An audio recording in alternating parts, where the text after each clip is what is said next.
नमस्कार मित्रों।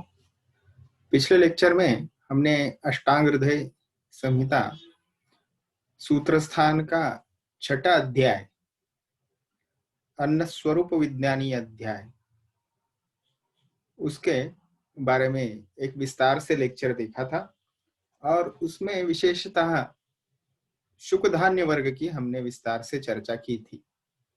अब हम शिंबी धान्य वर्ग में क्या क्या चीजें आती है उसके बारे में विस्तार से चर्चा करेंगे। जैसा मैंने बताया, शिंबी धान्य वर्ग यानी शिंबी का मतलब होता है मराठी भाषा में शेंग, या जिसमें द्विदल धान्य भी जिसे हम कह सकते हैं, या लेंटिल्स ऐसे उसको कहा जाता है, या फिर बिल्कुल आसान भाषा में समझे तो अंग्रेजी में इसको लेग्यूम्स या पल्सेस भी कहते हैं। तो इसमें वाग्भटाचार्य जी मुद्ग आड़की मसूर आदि शिंबी धान्यम विबंधकृत कषायम स्वादु संग्राही कटुपाकम हिमम लघु मेधाश्लेष्मास्त्र पित्तेषु हितम लेप उपसेकयोः। तो मुद्ग यानी ग्रीन ग्राम, आढ़की तो ग्रीन ग्राम को देखते हैं। तो सबसे पहले मुद्ग बताया जो आप सामने स्क्रीन पे देख रहे हैं, फिर उसके बाद में आड़की बताया, मुद्ग के बाद आड़की यानी तूर या अरहर जिसे हम कहते हैं, उसके बाद में मसूर, फिर उसके बाद में राजमाश करके धान्य आता है, तो उसको बाद में देखें। तो विशेष बात मैं आपको यहाँ ये बताना चाहता हूँ कि मुद्ग, आढ़की और मसूर इत्यादि शिंबी धान्य जो होते हैं वो विबंध कारक होते हैं। विबंध कारक that means they are real constipative, यानी इनके खाने से जरूर वात दोष की वृद्धि होगी, और वात दोष की वृद्धि होने की वजह से वह शरीर में रुक्षता उत्पन्न करेंगे, शीतता उत्पन्न करेंगे, और उससे रुक्षता पक्वाशय में होने के कारण वहां पे विबंध यानी कॉन्स्टिपेशन की प्रक्रिया होगी। और फिर उनके रस भी जो है वो कषाय और स्वादु, तो कषाय रस भी स्तंभक है, स्वादु यानी मधुर रस, संग्राही ऐसा उसका प्रॉपर्टी बताई है, यानी वो एब्जॉर्बेंट है, तो संग्राही कार्य होगा। कटु विपाक है, गुणधर्म में शीत और पचने में लघु, ऐसे उसके गुणधर्म है। बाद में मेद, श्लेष्म, अस्त्र यानी रक्त, पित्त, इन विकारों में यानी मेदो विकार, श्लेष्म यानी कफ के विकार, अस्त्र यानी पित्त के विकार, इन व्याधियों में विशेषतः लेप यानी एक्सटर्नल एप्लीकेशन और सेक यानी अवगाह स्वेद जैसा, या अवगाह स्वेद कहना उचित नहीं होगा, जिसमें धारा लगा दी जाती है और धारा से वहां पे उस पेशेंट को जो है वो स्वेदन कर्म किया जाएगा, तो इसको सेक ऐसे कहा जाता है। एक स्वेदन का प्रकार है। तो इनमें विशेषतः वरो अत्र मुद्गो अल्पचलाः कलायस्तु अतिवातलाः राजमाशो अनिलकरो रुक्षो बहु शकृत गुरु। तो वरो यानी श्रेष्ठ, तो इनमें सब में श्रेष्ठ क्या है तो मुद्ग है। इसीलिए सदा सेवनीय आहार में मुद्ग का, या जिसे मराठी में मूंग कहते हैं या ग्रीन ग्राम जिसे कहते हैं, उसको श्रेष्ठ कहा है, क्योंकि उसमें जो गुणधर्म है वह वात को कम प्रकोपित करता है। और खलाय यानी जिसे राउंड पी या हमें मराठी में वाटाना कहते हैं, तो वह अतिवातल यानी वात दोष को वो ज्यादा बढ़ाता है, क्योंकि उसमें रुक्षता अधिक है। ठीक है।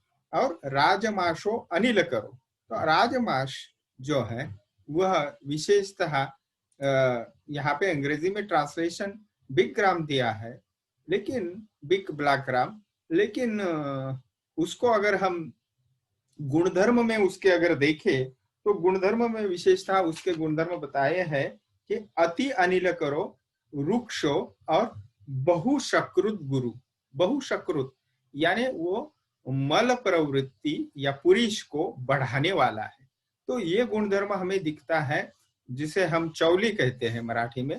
तो चौड़ी में वह गुणधर्म हमें जरूर दिखता है, और इसलिए मैंने आपके सामने राजमास के लिए ये चित्र प्रस्तुत किया है। ठीक है। तो और ये जो है वो आपके सामने है, ये कुलत्थ है। उसके बाद में कुल्थी का वर्णन आता है। तो कुल्थी का वर्णन के बारे में लिखते हैं, उष्णा कुलत्था पाके अम्लाः शुक्र अश्म श्वास पीनसान कासार्षाः कफवातांश्च ग्रंथि पित्ताश्रदा परम। तो ये गुणधर्म बताते हैं कुल्थी के, जिसे अंग्रेजी में हॉर्स ग्राम भी कहते हैं। तो गुणधर्मों में कुल्थी जो है वह विशेषता अधिक उष्णकर होती है, और उस वजह से कुलत्थ प्रॉपर्टी जो है वह उष्ण, पाक में अम्ल, उसका उपयोग विशेषता है शुक्राश्मरी, श्वास यानी अस्थमा, पीनस साइनसाइटिस, कास कफिंग, अर्श यानी हिमोराइड्स या फिर पाइल्स, या जिसे हम हिंदी में बवासीर कहते हैं, कफ विकार और वात विकार, इनमें विशेषता होता है। और पित्त और रक्त को बढ़ाने वाले कुल्थी के गुणधर्म रहते हैं, कुल्थी यानी हॉर्स ग्राम। उसके बाद में ग्रंथकार वर्णन करते हैं निष्पाव, यानी जिसे हिंदी में सेम कहा जाता है, मराठी में हम उसको पावटा कहते हैं। तो फ्लैट बीन्स जो भी है उसके बारे में ये आगे चर्चा आती है। तो फ्लैट बीन्स में विशेषता आप देखें तो फ्लैट बीन्स जो है वो जो सेंग होती है वही मूलतः फ्लैट होती है। ये आपके सामने जो चित्र है, और उसमें से जो बीन्स निकलेंगे वो भी फ्लैट ही निकलेंगे। तो इसको मराठी में हम देखिए, उसकी सेंग इस पद्धति से आती है।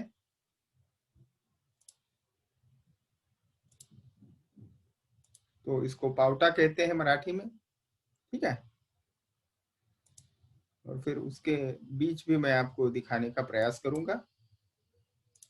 देखिए, तो ये परफेक्ट चित्र आपके सामने है सेम का। तो निष्पाव इसे संस्कृत में कहा है। वाग्भटाचार्य जी इनके गुणधर्म बताते हैं। वात पित्त कारक, स्तन्य यानी जो ब्रेस्ट मिल्क है उसको बढ़ाने वाला है, मूत्र को बढ़ाने वाला है, यह पचने में गुरु होता है, सर है यानी बाउल मूवमेंट्स वह अच्छे करता है, और पाचन काल में दाह उत्पन्न करता है, इसलिए इसको विदाही कहा है। नेत्र विकार, शुक्र दोष, कफ विकार, शोथ यानी स्वेलिंग, पूरे शरीर पे सूजन आना, विष विकार यानी पॉइजनिंग, इन विकारों को वह नष्ट करता है। ऐसे निष्पाव के गुणधर्म बताए। तो निष्पाव के गुणधर्म, यह जो पदार्थ है इसको विशेषतः अंग्रेजी में फेसियोलस रेडिएटस नाम की जो सॉर्ट ऑफ पल्स, इसको अंग्रेजी में हम कह सकते हैं सेम को, इसको सफेद सेम ऐसे भी कहा जाता है। ये कृष्णात्रेय जी का इसमें एक मत है, निष्पावा मधुरा रुक्षाः स कषाया विदाहिनाः। ऐसा कहकर यह हमें पता चलता है कि इसकी कुछ सफेद भी वैरायटी है और काली भी वैरायटी आती है। व्यवहार में हम देखते ही भी है, व्यवहार में अनेक जातियां इसकी हो सकती है। इसके लिए कृष्णात्रेय जी का ये जो संबोधन है वो बहुवचन के रूप में आया है। ठीक है। तो यह हुआ निष्पाव के बारे में। इसके बाद माश। माश जो है वह गुणधर्म में माशाह स्निग्धो बलश्लेष्म मल पित्त कराह सराह गुरुष्णो अनिलाह स्वादु शुक्र वृद्धि विरेचकृत या विरेककृत। तो ये गुणधर्म बताए माश। तो माश समझने के लिए बिल्कुल आसान है। ये फिर निष्पाव या वाट जिसे पावटा कहते हैं मराठी में, वही फ्लैट बीन्स का चित्र है। यह है माश आपके सामने। तो माश यानी उड़द हिंदी में हम कहते हैं, या ब्लैक ग्राम अंग्रेजी में, आप समझे इसको। इसके गुणधर्म में वाग्भटाचार्य कहते हैं विशेषतः ये स्निग्ध गुणधर्मात्मक होते हैं, बलवर्धक है, कफकारक है, मल को बढ़ाने वाले, पित्त को बढ़ाने वाले, सर गुणधर्म, पाचन में गुरु यानी पचने में उसको टाइम लगेगा, हेवी है, उष्ण गुणधर्म है और इस वजह से वो वातनाशक है, स्वाद में मधुर होते हैं, अनिलहा यानी वातग्न और स्वादु यानी मधुर रसात्मक है, शुक्रवर्धक है और विरेककृत कहा है, यानी विरेचन यानी उसे जो मृदु कोष्ठ है उन व्यक्तियों को विरेचन यानी लूज मोशंस थोड़े से हो सकते हैं। तो माश जो है वो अत्यंत प्रसिद्ध जो है वह इनफर्टिलिटी के, मेल इनफर्टिलिटी विशेषता होती है, उसमें शुक्र धातु की पुष्टि बढ़ाने के लिए या शुक्र धातु के पोषण के लिए यह ज्यादा उपयोगी है, इसलिए इसकी शुक्र वृद्धि प्रॉपर्टी जो है वो व्यवहार में हम जरूर उसका उपयोग करना चाहिए। आहारीय द्रव्य है और इसीलिए ज्यादा परिश्रम न करते हुए इसको हम अगर प्रयोग में लाए तो इससे जरूर लाभ होता है। अनेक रुग्णों के बारे में हमने ये रिजल्ट्स देखे हैं। ठीक है, चलते हैं।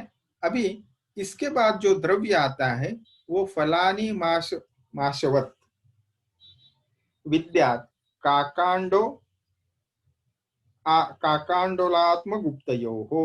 तो काकांडोला यह एक फल बताया है या आगे बताया है आत्मगुप्ता, यानी काकांडोला और आत्मगुप्ता।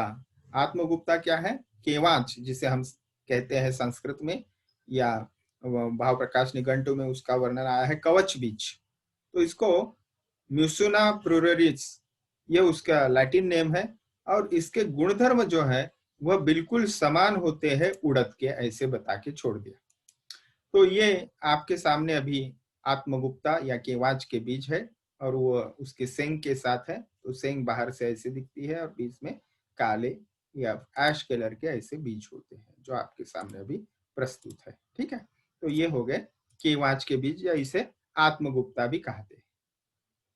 ठीक है, तो काकांडोला जो है ये द्रव्य कौन सा है ये मैं उसको जान नहीं पाया, लेकिन आत्मगुप्ता हम जरूर जानते हैं। आगे है सीसेम सीड्स, यानी तिल का जो बीज है उसके गुणधर्म बताते हैं। विशेषतः उष्णस्त्वचो हिमास्पर्श केशो बल्यस्तिलो गुरुः अल्पमूत्राः कटुः पाके मेधाग्नि कफक पित्तकृत। तो इस पद्धति से वह तिल के गुणधर्म हमें बताते हैं, यानी वह उष्ण वीर्य का है, हॉट पोटेंसी है उसकी, त्वचा के लिए हितकर है, it is good for skin, स्पर्श में शीत है, बालों के लिए हितकर है, बलवर्धक है, गुरुपाकी है, मूत्र को कम करने वाला, विपाक में कटु विपाकी है। और फिर आगे बताते हैं वह ऐसा क्या है, तो वह है कटुपाक के बाद मेधाकृत यानी इंटेलिजेंस को बढ़ाता है, अग्निवर्धक यानी पाचन शक्ति को बढ़ाने वाला है। और ये सभी गुणधर्मों को ध्यान में रखते हुए उनका दोषों के ऊपर परिणाम बताया है, कफवर्धक और पित्तवर्धक। तो ये आपके सामने, आप सभी इसको जानते हो, ज्यादा इसको बताने की जरूरत नहीं है।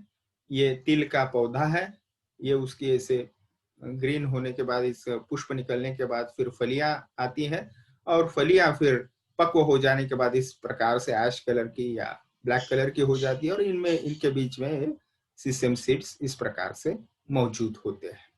ठीक है, तो ये हो गया तिल के गुणधर्मों के बारे में। ये सब हम शिंबी धान्य वर्ग देख रहे हैं, इसीलिए फलियों में यानी सेंग में ये सब बीज आएंगे, इसको आप ना भूलें। तो ये विद्यार्थियों को बिल्कुल पूछा जाए अगर टेबल वाइवा में, तो शिंबी धान्य को शिंबी धान्य क्यों कहते हैं, अगर ये पूछा जाए तो भी बच्चे ठीक से उत्तर नहीं दे पाते, तो ये मुझे बहुत अचरज लगता है। तो शिंबी यानी फली, फली जो हिंदी में कहते हैं, यानी सेंग, और सेंग में जो होता है जैसे ग्राउंड नट, ओके। उसी प्रकार से आत्मगुप्ता देखा, उसी प्रकार से अभी हमने तिल को देखा, तो वो सेंग में आते हैं। या वाटाने को देखा हमने, या उड़द है। और फिर ये पहला उसका पहचान की निशानी है। और फिर वो बीज को अगर आप देखें और उसके आसानी से छिलका अगर निकाला जाए तो दो उसके दल होते हैं, तो ये द्विदल धान्य है, उसको शिंबी धान्य कहा जाता है। और शुक धान्य यानी मोनोकोटिलेडॉन, इसमें एक ही कोटिलेडॉन होता है, एक ही दल होता है, इसलिए उसको एक दल धान्य भी कहते हैं। चलिए आगे जाते हैं। उसके बाद तो ये जो हमने अभी देखा वो तिल के वर्णन के बाद आता है। तो विशेषतः उमा, उमा किसे कहते हैं? तो अलसी या अतसी या तीसी। तो अतसी के और कुसुम्भ के गुणधर्म बताए हैं एक ही श्लोक में, एक के एक नीचे। तो स्निग्धो मा स्वादु तिक्तोष्णा कफ पित्त करी गुरु द्रुक शुक्र हृत्कटु पाके तद्वत बीजम कुसुम्भजम। यानी तद्वत बीजम कुसुम्भजम, यानी कुसुम्भ बीज के गुणधर्म उसी के समान होते हैं, अतसी के गुण समान, इस प्रकार से वहां पे बता दिया। तो अति विस्तार के दृष्टि से संक्षेप करने का प्रयास ग्रंथकार यहाँ पे करते हैं। विशेषतः स्निग्ध गुणधर्मात्मक, मधुर और तिक्त इसके रस है, साथ में कषाय भी प्रॉपर्टी इसकी होती है। और गुणधर्मों में सबसे कहा जाए तो दोषों के ऊपर कफ वर्धक, पित्त वर्धक, पचन के लिए गुरु, और विशेषतः दृष्टि के लिए और शुक्र के लिए हानिकारक, ऐसे इसके गुणधर्म होते हैं। क्योंकि यह कटु रसात्मक है, विपाक में कटु है। कटु रसात्मक नहीं, विपाक में कटु है। रस जो है इसका मधुर और तिक्त बताया। और कुसुम्भ के जो गुणधर्म है वैसे ही होते हैं। तो ये आपके सामने अतसी है। ये अतसी, आप इसके सीड्स देख रहे हो, it is rich in omega 3 ऐसे कहा जाता है, इसलिए इसका सेवन का भी मार्गदर्शन करते हैं, विशेषतः हृदय विकारों में। और ये अतसी का पुष्प जो है, या आप पौधा कह सकते हैं, इस प्रकार से दिखता है। आपके सामने जो है अतसी का पौधा, और बीज अभी जो मैंने आपको दिखाए, तो बीज इस प्रकार से उसके दिखते हैं। ठीक है। अब इसके बाद देखेंगे हम कुसुम्भ। कुसुम्भ के बीज जो है वो इस प्रकार से दिखते हैं। कुसुम्भ यानी मराठी में हम उसको करडई कहते हैं। तो ये कुसुम्भ के बीज आप देख रहे हो, ये भी शिंबी धान्य वर्ग में आता है। और उसका पौधा इस प्रकार से दिखता है, आपके सामने है। बहुत ही अट्रैक्टिव कलर के फ्लावर्स रहते हैं, लेकिन उसमें थोड़े कांटे रहते हैं बीच में पौधे को, या आप चित्र में भी पत्ते के ऊपर कांटे देख सकते हो। तो ये है कुसुम्भ। तो अतसी और कुसुम्भ, इन दोनों की ही गुणधर्म जो है वो समान होते हैं। ठीक है। तो ये बात का हमारा द्रव्य है। देखिए, माशो अत्र सर्वेषु अवरो यवकाः शुकजेषु च। तो इस श्लोक में, श्लोक क्रमांक जो 24 है, उसमें विशेषतः शिंबी धान्य के जो वर्ग है उसमें माश यानी उड़द जो है वो अवर कहा है, यानी कनिष्ठ, निकृष्ट कहा है। और शुक धान्य में, यानी जो हम पहले लेक्चर में कल देख चुके हैं, उसमें यव जो है वो सबसे अधम कहा है, यानी सबसे निकृष्ट कहा है। तो शिंबी धान्य में उत्कृष्ट क्या है? तो उड़ ये मूंग है। ठीक है। और इसलिए उसको माश जो है वह निकृष्ट कहा है। अभी इसके बाद में हम यवक जो है उसका चित्र आप देख रहे थे, जो अभी हमने जिसके बारे में देखा है कि सबसे कनिष्ठ है, यानी इसमें न्यूट्रिशियस वैल्यू जो है यव में वह बिल्कुल ही कम होती है, इसलिए इसको निकृष्ट कहा है। माश जो है वह पचने में गुरु है, स्निग्ध है, इसके लिए उसको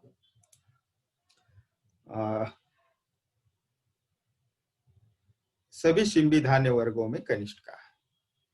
अभी आगे जाएंगे तो विशेषतः शिंबी धान्य को यहाँ पे समाप्त करते हुए इस वर्ग को वह कुछ इन जनरल प्रॉपर्टीज वहां पे बताते हैं धान्य के बारे में, वो शुक धान्य है या शिंबी धान्य है, वो दोनों के ही बारे में। नवम धान्यम अभिसंधि लघु संवोत्सरोषितम शीघ्र जन्म तथा सुप्यम निस्तुषम युक्ति भर्जितम। तो जो दोनों प्रकार के ऊपर जो हमने अभी देखे हैं, शुक धान्य और शिंबी धान्य, ये दोनों ही धान्य प्रकार नई अवस्था में अभिसंधि यानी कफकारक होते हैं, और वही अगर संवत्सरोषितम यानी 1 साल पुराने हो जाए तो वो लघु यानी बिल्कुल पचने में हल्के हो जाते हैं, और शीघ्र पचने की वजह से वो ज्यादा प्रेफरेबल है। और यहाँ पे वहां पे बताया है शीघ्र जन्म तथा सुप्यम निस्तुषम युक्ति भर्जितम, जैसे 60 साल है या षष्ठी शालिक जिसे कहते हैं, तथा छिलका उतारा हुआ जो घी तेल इत्यादि में जिसका भर्जन यानी जिसको फ्राई किया गया है, ऐसी दालें जो है वह भी युक्ति भर्जितम, वह जो है वह खाने के लायक हो जाती है। यानी आपको जितना शीघ्र जन्म यानी जितना जल्दी वो धान्य पक जाए वह पचने में उतना ही लघु होता है। यानी इसका अर्थ क्या हुआ, देर में जो पकता है जैसा गेहूं, वह धान्य स्वभावतः गुरु होता है। तो षष्टिशाली बिल्कुल 60 डेज में आता है, और गेहूं आने के लिए कम से कम, गेहूं का धान आने के लिए, क्रॉप तैयार होने के लिए 120 दिन कम से कम लगते हैं, तो इसलिए वो पचने में गुरु है। आगे बताया है सुप्य। सुप्य जो है यानी शिंबी धान्य के जो सभी दालें हैं, उनका अगर विशेषता है निस्तुष यानी उनका अगर छिलका आप निकाल दे और उनको आप थोड़ा सा भूने घी के ऊपर या तेल डाल के, तो वह जो है वह खाने में लघु हो जाती है। और ऐसे आप उसको बिना भूजे या बुना फ्राई किया उसका उपयोग करें आप, तो वो क्या है, पचने में गुरु होती है। यानी आपने धान्य का प्रयोग 1 साल पुराना होने के बाद ही करना चाहिए, ये हमें कॉमन इंस्ट्रक्शन यहाँ पे मिलती है। और इसीलिए हमारे पूर्वज या हमारे माताजी पिताजी के पीढ़ी तक मेरे भी, तो जो है वो धान्य जो है 1 साल उसको आने के बाद प्रिजर्व किया जाता था अच्छे से, और फिर उसका उपयोग 1 साल के बाद किया जाता था। तो मैं भी अपने घर में ये करने का प्रयास करता हूँ, लेकिन आप सभी ने वो करना चाहिए, तो जरूर इसके। और ये जो सूचनाएं दी है जैसे भर्जन करना वगैरह, इसका आवश्यक प्रयोग करना चाहिए। इसके बाद आता है तीसरा वर्ग, कृतान्न वर्ग।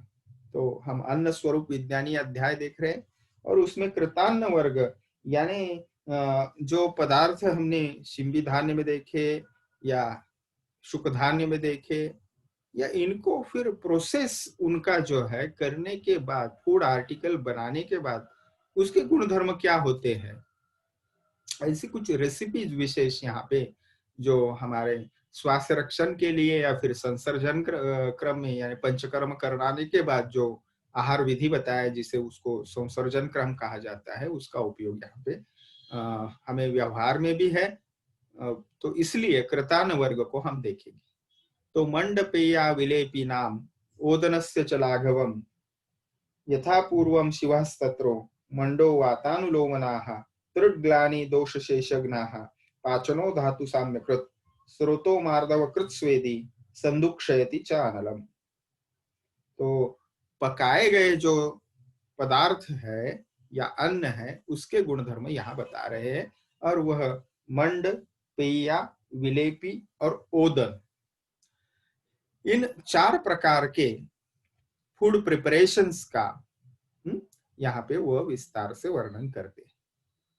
तो ये 4 जो पदार्थ है कृतान्न वर्ग के, उसके एक के बाद एक फिर गुणधर्म बताते हैं। सबसे पहले इन 4 पदार्थों के नाम बताने के बाद क्रमशः वह लघुपाकी होते हैं, ऐसे बताया। यानी मंड, पेया, विलेपी और ओदन, ये क्रमशः पूर्ववर्ती पदार्थ से लघुपाकी होते हैं। तो आगे मंड जो है उसके गुणधर्म बताते हैं। मंड कैसा है? तो शिव यानी कल्याणकारक है, वात दोष का अनुलोमन करता है, तृष्णा यानी प्यास, ग्लानि, ग्लानि यानी उसको हम जम्भाई आने से पहले जो स्थिति होती है, यानी जिसमें बिल्कुल उत्साह नहीं होता, ऐसी स्थिति। वमन विरेचन आदि शोधन कराने के बाद बचे हुए दोष का विनाश करने वाली ऐसे मंड होती है। मंड के और गुणधर्म बताते हैं। पाचन करने वाली, धातु साम्य कारक, स्रोतों को मुलायम यानी स्रोतो मार्दव, यह उसका कर्म बताया है। और फिर स्वेदन यानी पसीना निकालता है शरीर से। और विशेषतः संदुक्षयति चानलम यानी जाठराग्नि को वह क्या करता है? उद्दीपित करता है, यानी उसको वह सुलगाता है, यानी बढ़ाता है, बिल्कुल आसान भाषा में हम कहे तो। ये हो गए मंड के गुणधर्म। अब मंड क्या है, तो इसको थोड़े से समझेंगे हम। मंड जो है, ये आपके सामने जो चित्र मैंने मंड का खोज कर डालने की कोशिश की है, तो उसको आप समझे। मंड है, चावल से 14 गुना अगर जल डाला जाए उसमें और फिर पकाए उसको, और फिर वो पूरा जो चावल है वो पकने के बाद उसके चावल के कण जो है उसको पूरे निकाल दे, और केवल द्रव पदार्थ जो है, जिसे हिंदी में मांड भी कहते हैं, उसको मंड आप समझे। और इसमें आप टेस्ट के लिए थोड़ा सा सूंठ और सैंधव मिला सकते हैं, और इसको बहुत अच्छे से संसर्जन क्रम में यहाँ से आपने उसकी शुरुआत करनी चाहिए। मंड सबसे पहले देना चाहिए। तो इसको व्यवहार में आप यव मंड, लाजा मंड, इस पद्धति से भी आपने शब्द आगे सुनेंगे। इसके बाद आती है पेया। तो पेया जो है वह पेया विशेषता है। पेया को हम कृति पहले समझ लेते हैं, फिर हर एक द्रव्य का गुणधर्म का हम देखेंगे, सॉरी कृतान वर्ग का। तो पेया जो है वो चावल है या कोई भी आहारीय द्रव्य आप ले लो, उसके 14 गुना जल डालेंगे, और फिर अत्यंत पतली ऐसी आप जो सामने चित्र में देख रहे हैं, ऐसी अगर वस्तु हो जाएगी, यानी उसको पेया क्यों कहते हैं? तो पातुम योग्या पेया, यानी पीने के योग्य, बिल्कुल उसके सिक्त यानी जो कण जो है उस धान्य के यानी चावल के, अगर समझिए, वो बिल्कुल न दिखे और यूनिफॉर्मली ऐसी स्लरी हो जाए जिसको हम पी सके, पातुम योग्या पेया, इसका स्वरूप हो जाए तो उसको पेया कहें। यानी मंड ही उसको मंड हमने सिर्फ वो द्रव पदार्थ था, तो वो कणों के साथ अगर उसकी स्लरी बन जाए तो उसको हम पेया कहेंगे। हालांकि इसमें अन्न कण होने की वजह से ये जरूर मंड से हेवी होती है। इसके आगे हम जाएंगे तो हमें पता चलता है वह पदार्थ है विलेपी। तो ये विलेपी का सामने आपके चित्र प्रस्तुत किया है। आहार द्रव्य से चौगुने पानी में तैयार की गई हुई जो लापसी जैसा पदार्थ रहता है, ये ठीक रहेगा, जैसी खीर होती है हमारी वैसी लपसी। तो ये है पेया के बाद विलेपी। तो ये विलेपी का चित्र आप सामने देख रहे हैं। और ओदन समझने में बिल्कुल आसान है। ओदन जो है वह राइस है, रेगुलर पका हुआ जो हम चावल खाते हैं, तो उसको ओदन कहा है। 4 पल यानी 16 गुना चावलों में, 16 तोला चावलों में 14 गुना अगर जल डाल के उसको पकाया जाए, और चावल भली भांति पकने के बाद उसमें से अगर आप पानी को निकाल दे, मांड को निकाल दे, तो ऊपर का जो चावल रहता है उसको ओदन या भात भी कहते हैं हम, वह है ओदन। ठीक है, तो ये मैंने आपके सामने रखने का प्रयास किया। मंड, पेया, विलेपी और ओदन। ठीक है, तो इसके अभी मंड के गुणधर्म हमने देखे, उसके बाद हम अभी पेया के गुणधर्म देखेंगे। तो पेया क्या है? तो विशेषतः पेया यह क्षुतृष्णा ग्लानि दौर्बल्य कुक्षि रोग ज्वरापहा मलानुलोमनी पथ्या पेया दीपन पाचनी। तो भूख तथा प्यास को शांत करने वाली पेया होती है। ग्लानि यानी उत्साहहीनता, दुर्बलता, उदर व्याधि, ज्वर व्याधि, इनका विनाश वह पेया करती है। पुरुष इत्यादि मलों का अनुलोमन करती है। रोगी तथा निरोगी यानी स्वस्थ व्यक्ति के लिए भी यह हितकारक है, रोगी के लिए तो है ही है। और इसके गुणधर्म दीपन पाचनी ऐसे बताया, यानी it is stimulator as well as appetiser. Appetiser जिसे कहते हैं और डाइजेस्टिव, ये दोनों प्रॉपर्टी जो है वो पेया में होती है। पेया के बाद विलेपी। तो विलेपी पेया कैसी है? तो पातुम योग्या पेया, यानी आहार द्रव्य से 14 गुना जल में जो बनाई जाती है, अत्यंत पतली, उसको पेया कहते हैं। हमने थोड़ी देर पहले देखा। उसके बाद है विलेपी। विलेपी क्या है? तो लापसी या खीर जैसा सेमी सॉलिड जो स्ट्रक्चर रहता है, थोड़ा वो पेया से ग्रथित या कम पानीदार रहेगा। तो विलेपी के गुणधर्म बताते हैं। विलेपी ग्राहिणी रुद्ध्या, तृष्णाग्नि दीपनी हिता, व्रणाक्षि रोग संशुद्ध, दुर्बल स्नेह पाइना। तो विलेपी जो है वह मल को बांधने की शक्ति होती है उसमें। अतिसार रोग में उसका प्रयोग करते हैं। हृदय को बल देने वाली है, प्यास कम करती है। जो बिल्कुल ही मंद हुआ अग्नि है उसका दीपन करने का कार्य यह कहती है। इसीलिए उसको हिता यानी ऐसी स्थितियों में हितकारक कहा है। व्रण यानी घाव को भरने वाली वह है, नेत्र रोग में हितकारी है। वमन विरेचन जैसी संशुद्धि करने के बाद, यानी पंचकर्म के करने के बाद व्यक्ति का शरीर दुर्बल हो जाता है, अग्नि कम हो जाती है, उसमें भी इसका विलेपी का प्रयोग किया जाता है, मैंने जैसे बताया संसर्जन क्रम में। और फिर स्नेहपान करने के इच्छुक व्यक्तियों के लिए भी वह लाभदायक है। तो जिसे हम प्रविचारणा कहते हैं। तो विलेपी के साथ भी स्नेह आप प्राशन करने के लिए स्नेहन कर्म अभ्यंतर स्नेह दे सकते हो, या पचने में हल्के होने के लिए उसको स्नेहपान करते वक्त विलेपी स्वरूप आप आहार दे सकते हो। विलेपी के बाद आता है ओदन यानी भात। तो वहां पे सुधौता प्रसुता स्विन्नो, यहाँ पे अत्यक अत्यक्तोष्मा च ओदनो लघु, यश्च अग्नेय औषध क्वाथ साधितो, वृष्टतंडुलाः विपरीतो गुरुः क्षीरमांसदेः यह च साधिता। तो यहाँ पे ओदन के गुणधर्म बताते हैं विशेषतः। तो वह गुणधर्म क्या है? तो प्रकृति को कैसे बनाना है उसकी विधि पहले ग्रंथकार बताते हैं कि जो ड्राई चावल रहेंगे उसको आप भली भांति धो लीजिए, और फिर पकने पर जिसमें से मांड निकाला गया है। तो आज के परिप्रेक्ष्य में अगर देखें तो मांड निकालने की प्रथा हमें नहीं दिखती, क्योंकि मांड निकाला नहीं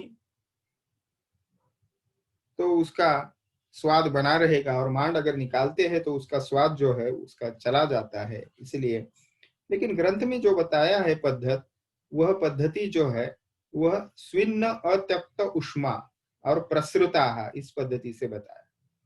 तो अभी तक गर्मी बनी हुई है ऐसा भात जो है, यानी बिल्कुल फ्रेश अभी पका हुआ, वह सुपच यानी लघु होता है। और विशेषतः अग्नेय औषध क्वाथ साधितो, तो जो ओदन जो है भात, वह चित्रक या सूंठ जैसा पाचक द्रव्य है उसके क्वाथ में अगर बनाया जाए, या फिर उस भ्रष्ट तंडुलाहा यानी चावल को पहले पकाने से पहले अगर आप उसको भून ले, अच्छे से फ्राई कर ले, थोड़ा घी या फिर तेल डाल के, तो वह पचने में बहुत ही लघु हो जाता है। और यह कृति आप ना करें, उसके विपरीत यानी दूध में पकाए हुए चावलों की खीर, मांस रस में पकाए हुए चावलों का भात और बिना मांड निकाला हुआ भात जो है वह गुरु यानी देरी से पचता है। ठीक है। तो पचन प्रक्रिया जो है इसी कारण से उसकी देरी से होती है। इति द्रव्य क्रिया योगाम अनादेह सर्वमादिशेत, इस प्रकार जिससे जो पदार्थ बनाया गया है यानी मूल द्रव्य जिसके ऊपर प्रोसेस की है, प्रक्रिया की है, तो मूल द्रव्य के गुणधर्म और कर्म यानी निर्माण विधि के लिए जो भी आपने कर्म किया है, योग यानी उसमें कौन कौन से द्रव्यों का मिश्रण संयोग किया है आपने, उनके मान यानी उनके प्रमाण क्या है, इत्यादि शब्द से देश काल का ग्रहण करके सभी प्रकार के आहार द्रव्यों को लघुत्व, गुरुत्व इत्यादि गुण दोषों का विचार करके लेना चाहिए। इस प्रकार यहाँ पे इन जनरल हमें मार्गदर्शन मिलता है। तो प्रमाण क्या है, प्रोसेस क्या होती है, ठीक है, मूल द्रव्य कौन सा है, कौन से द्रव्यों के साथ उसका मेलन किया जाता है, किस प्रमाण में मेलन किया जाता है, ठीक है, और इत्यादि आदेह, ये जो शब्द आया है इससे हमने जानना चाहिए कि कौन से देश में हम उसका, कौन से काल में उसका इस्तेमाल कर रहे हैं। इसके ऊपर फिर लघुत्व, द्रवत, गुरुत्व उस द्रव्य का, यानी पचने में गुरु, पचने में हल्का, यह सब विचार करके हमने द्रव्यों के गुणधर्मों को अन्न स्वरूप विज्ञानी अध्याय में जानने का प्रयास करना चाहिए। आगे जो कृतान्न वर्ग है उसमें आता है वेजिटेरियन, कुछ चीजें हमने बहुत सारी देखी, तो नॉन वेजिटेरियन चीज अब बता रहे हैं। मांस रस, तो बृहना प्रीणनो वृषाः चक्षुषो व्रणः रसाः, तो विशेषतः धातुओं को पुष्ट करने वाला, तृप्तिकारक, वीर्यवर्धक, चक्षुष यानी आंखों के लिए हितकर, व्रणः यानी व्रणनाशक मतलब घाव को शीघ्र भरने वाला, it heels the ulcers and wounds immediately, ऐसे मांस रस के गुणधर्म वह ब्रूहन या पोषक, पोषण करने वाला होने की वजह से बताए।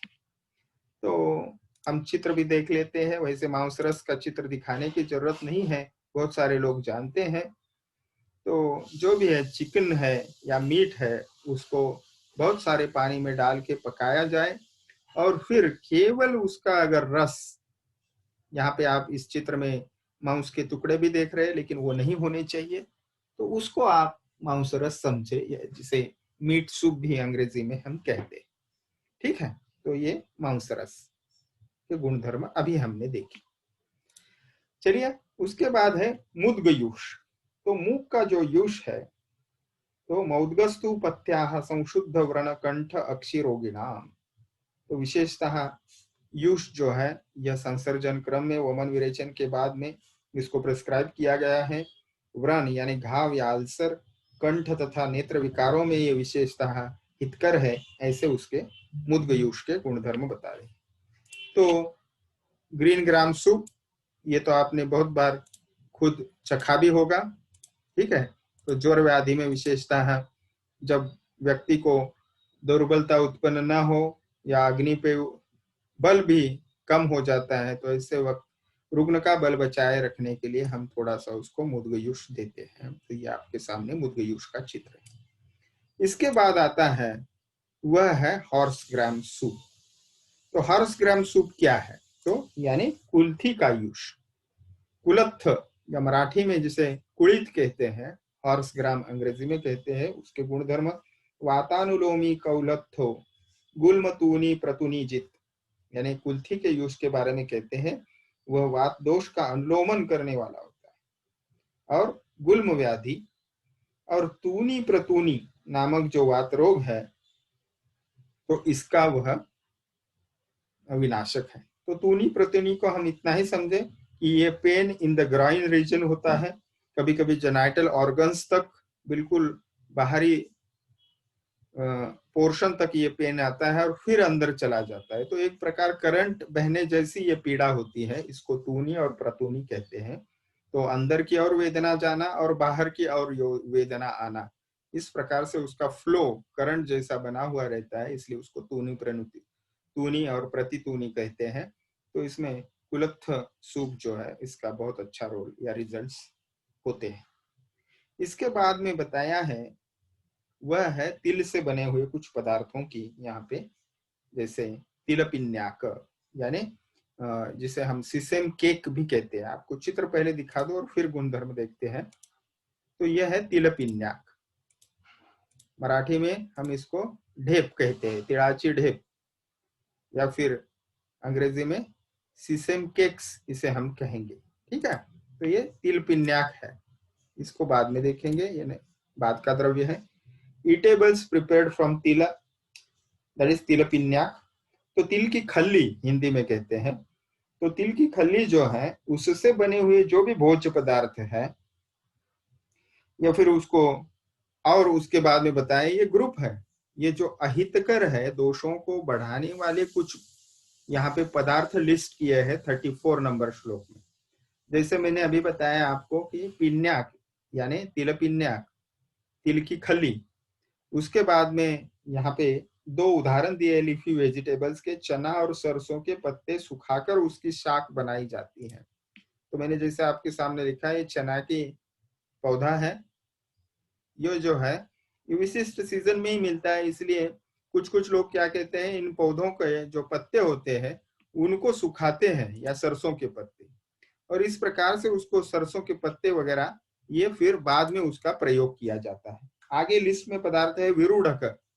विरूढ़क यानी क्या है, आपके सामने है ये कटोरा भरा हुआ। तो ये अंकुर निकले हुए विविध शिंबी धान्य वर्ग के पदार्थ, तो सभी आ गए इसमें। मोठ आ गए, कलाई यानी वटाना आ गया, या जिसे हम ग्रीन पिया कहते हैं, फिर चना है। ये सभी जब अंकुर उसको निकल जाता है तो ये पदार्थ जो है वो खाने में क्या विकृति लाते हैं वो देखेंगे। उसके बाद में एक विशिष्ट पदार्थ यहाँ पे बताया है, वह है शुष्क शाक विरुड़ के बाद शांडा की वटक। तो ये आपके सामने प्रस्तुत है शांडा की वटक। अभी शांडा की वटक यानी क्या है, तो ये राइस बॉल, जो राइस कुक राइस होता है चावल, तो उसके छोटे छोटे बॉल बनाए जाते हैं, सुखाए जाते हैं, और फिर उसको तेल में तलकर कुछ पदार्थ बनाए जाते हैं। और फिर आगे बताया है द्रुग्नम दोषलम ग्लपनम गुरु।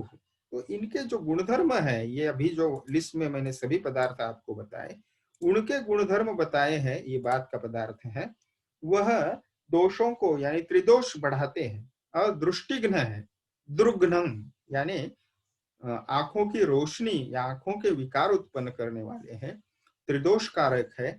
और ग्लपनम यानी ये जो है शरीर की दुर्बलता उत्पन्न करता है, स्ट्रेंथ बिल्कुल ही कम कर देता है। और पचने में गुरु यानी हार्ड फॉर डाइजेशन ये पदार्थ है। तो ये कुछ अपायकारक पदार्थ व्यवहार में उस वक्त जो दिखते हैं, इनमें से आज भी कुछ फूड प्रिपरेशंस इस्तेमाल किए जाते हैं। मेरे समझ में तो है दो चार पदार्थ, इनमें से विशेषता विरुड़ यानी अंकुर निकले हुए चना, मोठ, मूंग इत्यादि जो पदार्थ है, बहुत रिच इन प्रोटीन करके इसको बहुत चाव से खाया जाता है। सुबह सुबह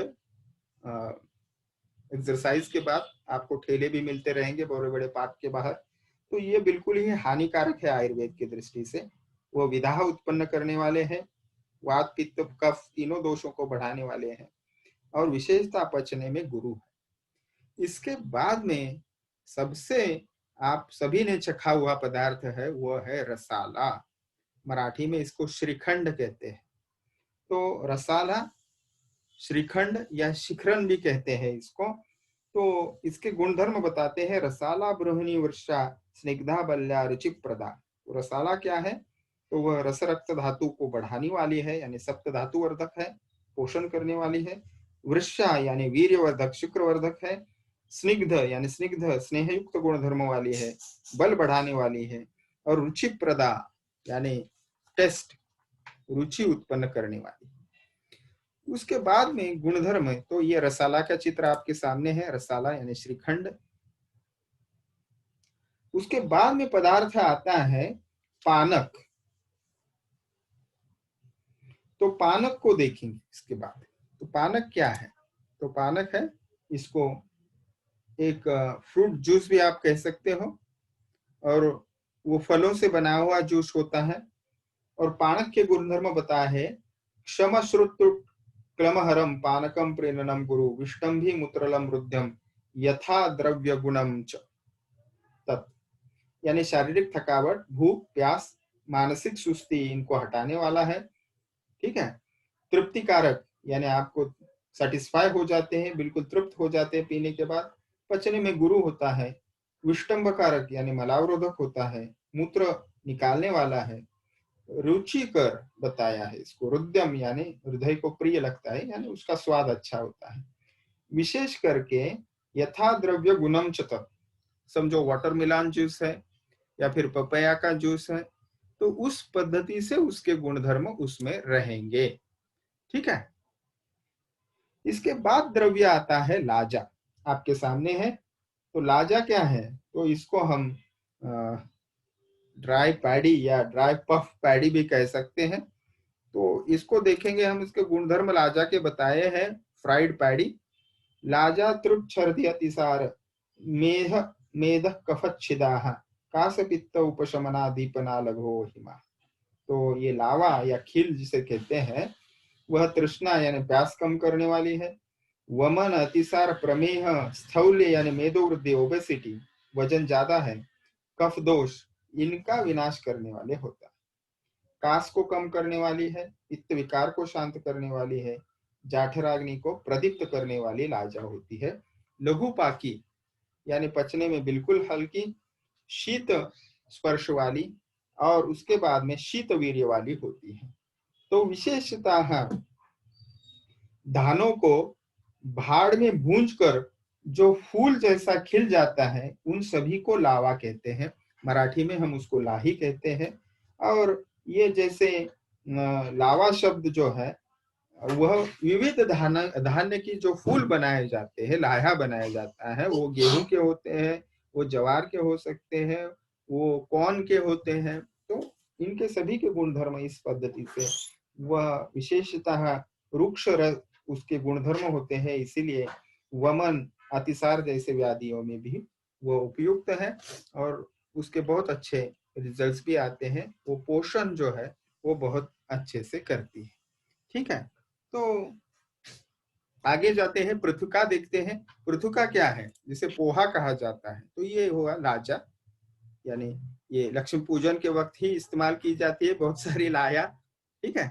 तो दिवाली आ रही है, लक्ष्मी पूजन में जो दिलती है आपको आसानी से ध्यान में आए से, वो है लाजा। ठीक है। तो ये है पृथुका यानी पोहे। ठीक है। तो ये है पोहे। तो पोहे या पृथुका, जिसे चूड़ा भी कहते हैं, पृथुका गुरोपल्याः कफ विष्टंभकारिणाः, यानी पचन में गुरु, बलवर्धक, कफ कारक और विष्टंभ कारक यानी कॉन्स्टिपेटिव हुए रहते हैं।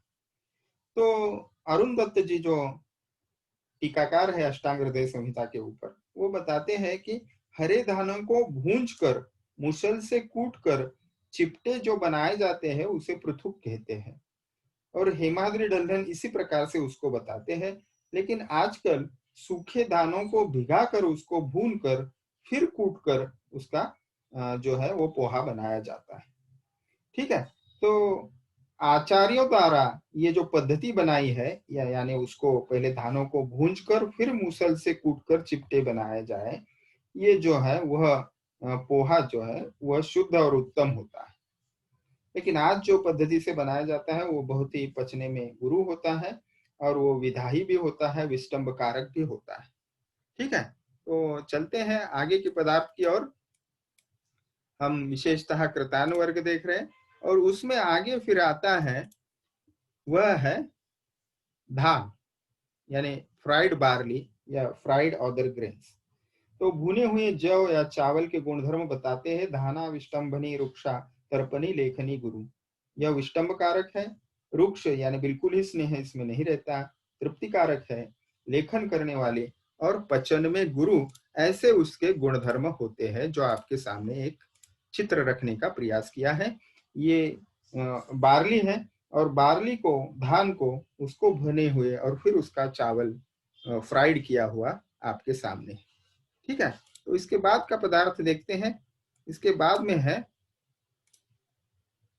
ये जो हितकर पदार्थ बताया है वह है सत्तू। तो ये सत्तू आपके सामने है।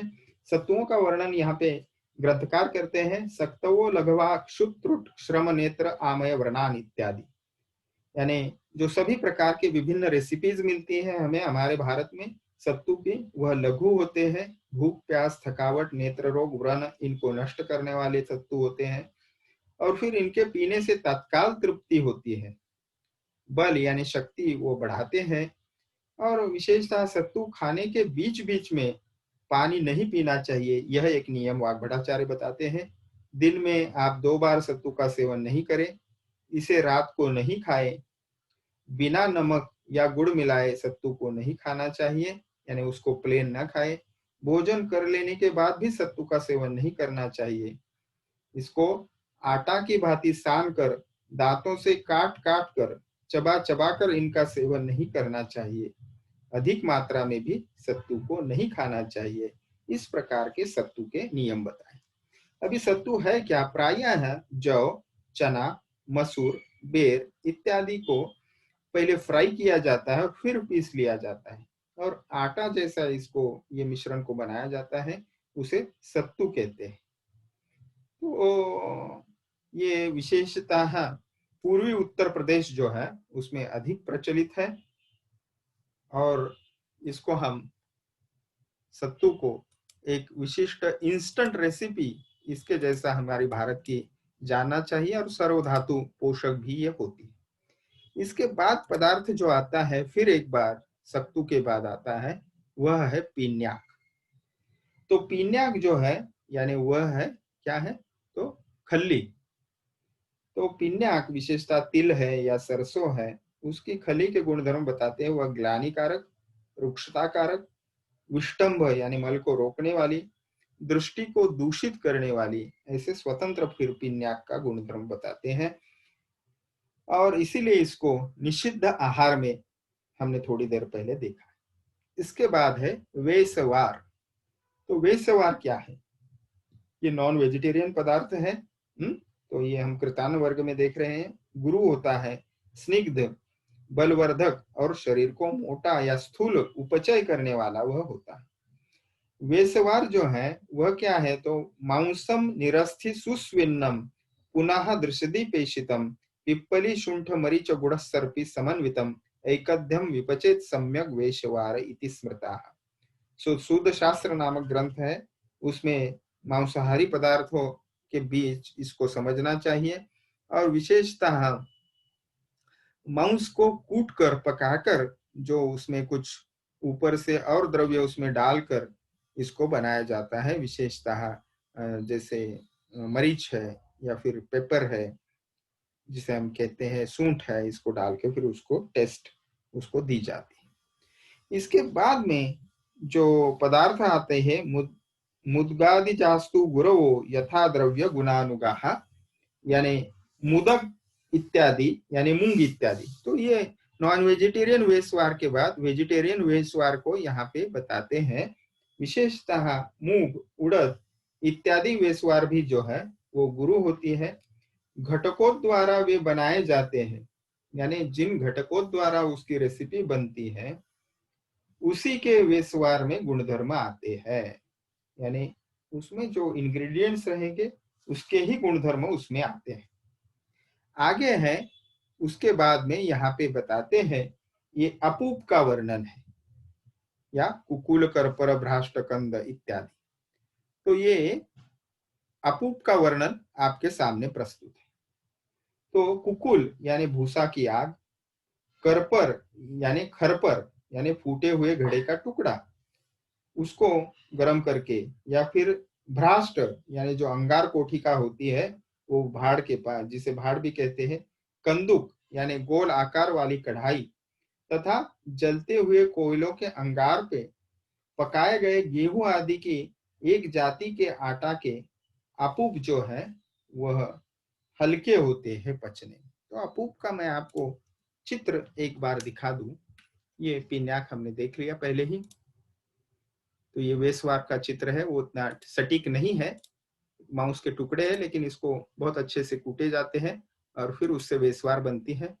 वेसवार के बाद ये मैं आपको दिखाना चाहता था। यहाँ पे जो है वो हम विषय को आज समाप्त करेंगे, आज का व्याख्यान यही।